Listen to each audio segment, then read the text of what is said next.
wag naman sanang mangyari pero sa pinakahuling pag-aaral na inilabas ng PHIVOLCS o ng Philippine Institute of Volcanology and Seismology ngayong taon, kalunos-lunos na pinsala raw ang dadapo sa Metro Manila sakaling tumama ang magnitude 7.2 na lindol. Aabot sa 2.4 trillion pesos ang halaga ng mga ari-ariang mapipinsala. 2 sa kada 5 bahay mawawasak. 3 sa bawat 10 pampublikong gusali hindi na magagamit pa. 35,000 katao mamamatay. Nakakakilabot isipin pero hindi raw pumalayong mangyari. Lalo na't narating na raw ng West Valley Fault sa National Capital Region ang tinatawag na active phase na nagaganap daw kada 400 taon.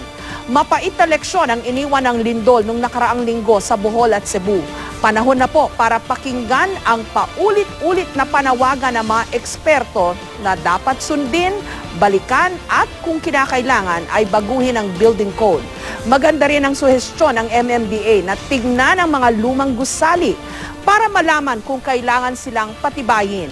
Hindi pa po kayang tukuyin ng siyensya kung kailan eksaktong magaganap ang susunod na lindol.